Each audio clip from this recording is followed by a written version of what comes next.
भारतवर्ष के सौराष्ट्र देश में द्वापर युग की यह कहानी बहुत प्रसिद्ध है। एक काल में सौराष्ट्र में भद्रश्रवा नाम के राजा हुआ करते थे। वे बड़े ही पराक्रमी राजा हुआ करते थे। 4 वेद, 6 शास्त्र, 18 पुराणों का उनको ज्ञान था। उनकी पत्नी का नाम सूरत चंद्रिका था। रानी देखने में सुंदर, सुलक्षणा एवं पतिव्रता थीं। उन दोनों को 7 पुत्र तथा 1 कन्या का वरदान मिला था। कन्या का नाम था श्यामबाला। एक बार माता महालक्ष्मी जी के मन में आया कि क्यों ना राजा भद्रश्रवा के राजप्रसाद में रहें, जिससे राजा को दुगुनी धन दौलत की प्राप्ति हो जाए और वह धन दौलत से अपनी प्रजा को ज्यादा से ज्यादा सुख दे सके। गरीब के घर में अगर मैं चली जाऊं तो उसे धन दौलत प्राप्त हो जाएगा और वह स्वार्थ में आकर केवल अपने ही ऊपर खर्च करेगा, जो कि अच्छा नहीं होगा। इसलिए मां एक वृद्धा ब्राह्मण का रूप धारण करके हाथ में लाठी लिए, लाठी के सहारे उस राजा और रानी के द्वार पर पहुंची। उन्हें देखते ही वहां काम करने वाली एक दासी सामने आई। उसने उनका नाम, धाम, काम, कर्म इत्यादि पूछ लिया। तभी वह वृद्ध ब्राह्मण स्त्री के रूप में माता श्री महालक्ष्मी जी ने उससे कहा, बालिके, मेरा नाम कमला है। मेरे पति का नाम भुवनेश है। हम द्वारिका में रहते हैं। तुम्हारी रानी पिछले जन्म में एक वैश्य की पत्नी थी। वह वैश्य बहुत गरीब था। दरिद्रता के कारण हर रोज घर में कलेश होते थे और उसका पति हर रोज उसे मारता पीटता रहता था। इन बातों से तंग आकर वह घर छोड़कर कहीं चली जाती है तथा किसी अनजान वन जंगल में खाली पेट भटकने लगती है। उसकी इस दुर्दशा पर माता श्री महालक्ष्मी जी को दया आ गई।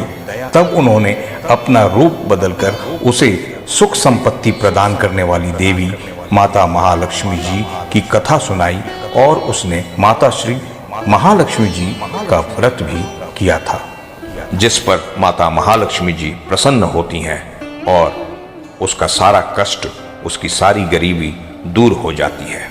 उसका पूरा घर संसार, दौलत, संतति, संपत्ति से भर जाता है।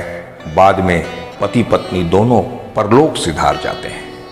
परंतु माता श्री महालक्ष्मी जी का व्रत करने के कारण वे लक्ष्मी लोक में रहते हैं। उन्होंने जितने साल माता महालक्ष्मी जी का व्रत किया था, उतने ही हजारों साल तक उन्हें सुख भोग मिलता है। परंतु इस जन्म में उसका जन्म राजघराने में हुआ है। जो अभी तुम्हारी रानी है उसकी बात कर रहा हूं। और वह माता महालक्ष्मी जी का व्रत करना शायद भूल गई है। उसे यह याद दिलाने के लिए मैं यहां आई हूं। जरा बुला दो। उस वृद्ध महिला की बातें सुनकर दासी ने उन्हें प्रणाम किया और उसके द्वारा माता महालक्ष्मी जी का व्रत किस प्रकार किया जाए उस बारे में पूछने पर वह वृद्ध रूपी श्री महालक्ष्मी जी उस दासी को पूजन विधि तथा महिमा बताई, जिसको ध्यान पूर्वक सुनने के बाद वह दासी ने माता महालक्ष्मी को प्रणाम किया और अपनी रानी को यह बात बताने के लिए अंदर चली गई। राज वैभव के कारण रानी सूरत चंद्रिका को अपने ऐश्वर्य का बहुत घमंड हो चुका था। दासी द्वारा बताए जाने पर उस वृद्ध महिला के आने की बात सुनकर रानी सूरत चंद्रिका आग बबूला हो उठी और राजद्वार पर पहुंचकर वृद्ध रूपी माता श्री महालक्ष्मी जी पर बरस पड़ी। उसे यह मालूम नहीं था कि माता श्री महालक्ष्मी जी कभी बुढ़िया का रूप धारण कर उसके द्वार पर आ सकती हैं। उस दिन रानी सूरत चंद्रिका की मति मारी गई थी।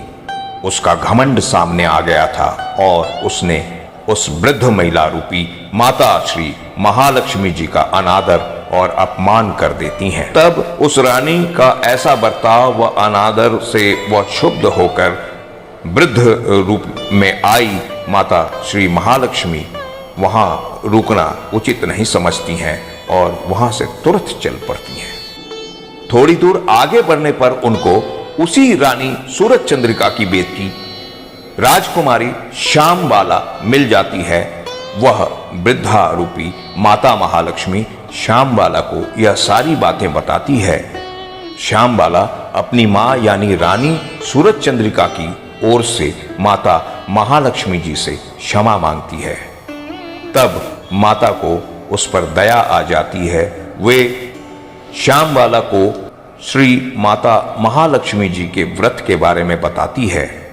उस दिन अगहन मार्गशीर्ष का पहला गुरुवार होता है और राजकुमारी श्यामबाला परम श्रद्धा से माता श्री महालक्ष्मी जी का व्रत रखती हैं, जिसके फलस्वरूप राजकुमारी श्यामबाला को राजा सिद्धेश्वर के सुपुत्र राजकुमार मालाधर से उसके विवाह होने का सौभाग्य प्राप्त होता है और वह धन दौलत ऐश्वर्य वैभव से परिपूर्ण हो जाती है। साथ ही श्यामबाला को अपने पति मालाधर के साथ ससुराल में आनंदमय जीवन व्यतीत करने का भी सौभाग्य प्राप्त होता है।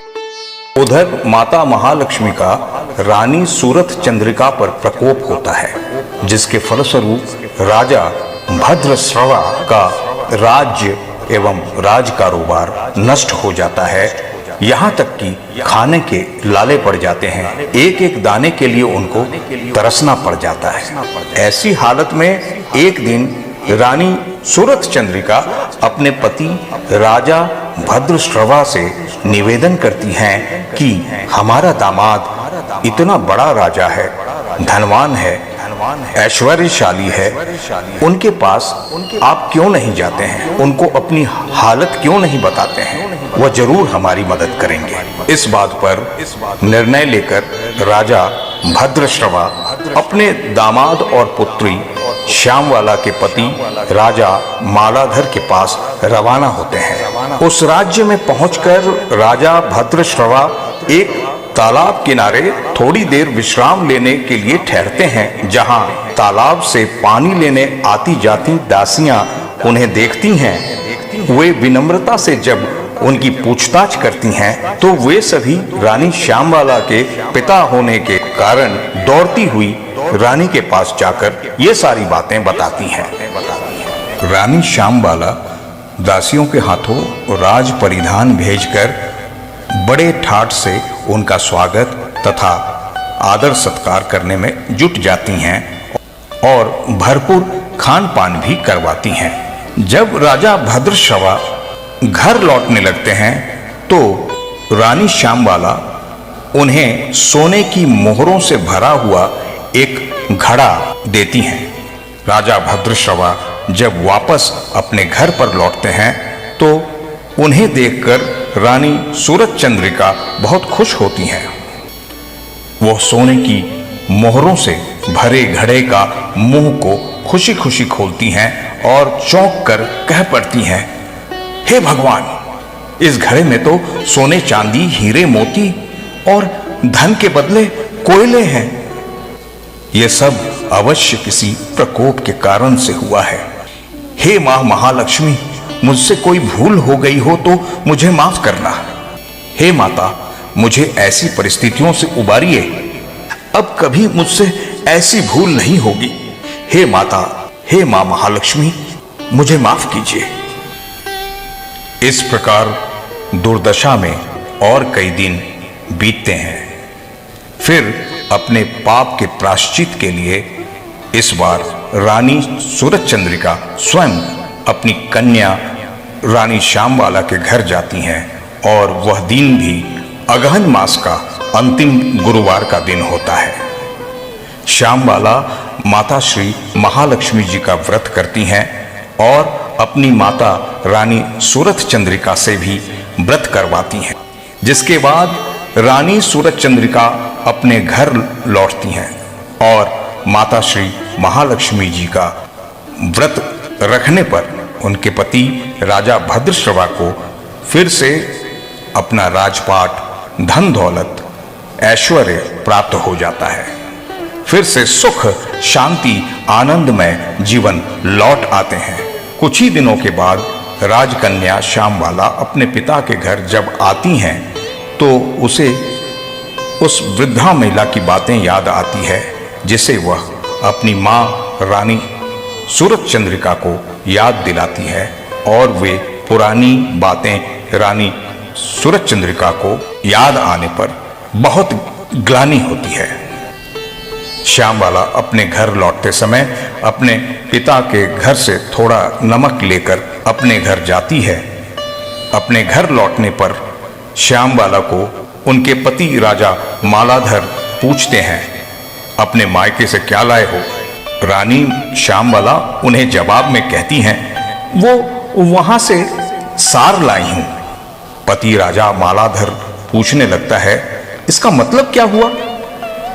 श्यामबाला राजा से कहती हैं, थोड़ा धीरज रखिए, थोड़े समय में सब मालूम पड़ जाएगा। उस समय श्यामबाला सारे भोजन को नमक डाले बिना ही बनाती हैं और परोसती हैं। जब उनके पति खाना चखने लगते हैं तो सारे खाने में नमक के बिना स्वाद नहीं आता है। जब श्यामबाला थाली में नमक डालकर मिलाती हैं जिससे सारे भोजन स्वादिष्ट हो जाते हैं, तब श्यामबाला अपने पति से कहती हैं कि यही है जो उनके मायके से लाया हुआ सार है। पति को श्यामबाला की बात सही लगती है। फिर वह दोनों हंसी मजाक करते हुए भोजन करने लग जाते हैं। कहा गया है, इसी तरह जो कोई भी श्रद्धा भाव रखकर माता श्री महालक्ष्मी जी की पूजा करेगा, उस पर माता की कृपा अवश्य होगी। वह सुख, संपत्ति तथा शांति भी प्राप्त करेगा। साथ ही उनकी हर मनोकामना पूरी होती हुई दिखेंगी। परंतु मानव जाति को यह सब प्राप्त होते ही वह माता श्री महालक्ष्मी जी की पूजा को भूल जाते हैं। उनको पूजा व व्रत रखना कभी भी नहीं भूलना होगा। नियमतः अगहन मास के माघ शीर्ष के गुरुवार को सभी को इस व्रत और पूजा का पाठ अवश्य करना चाहिए।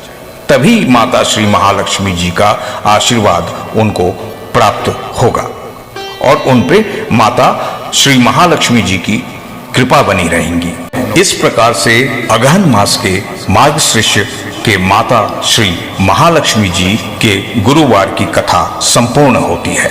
अब इस कथा को यहीं संपूर्ण करने के बाद आगे के वीडियो में लग जाता हूं। अगर वीडियो अच्छी लगी हो तो सब्सक्राइब करें, लाइक करें, कमेंट करें और इसे शेयर भी करें। आप सभी का आभार, आप सभी को बहुत बहुत धन्यवाद। जय भारत, भारत माता की जय, हिंदुस्तान जिंदाबाद, जय महाराष्ट्र, वंदे मातरम, वंदे मातरम, वंदे मातरम।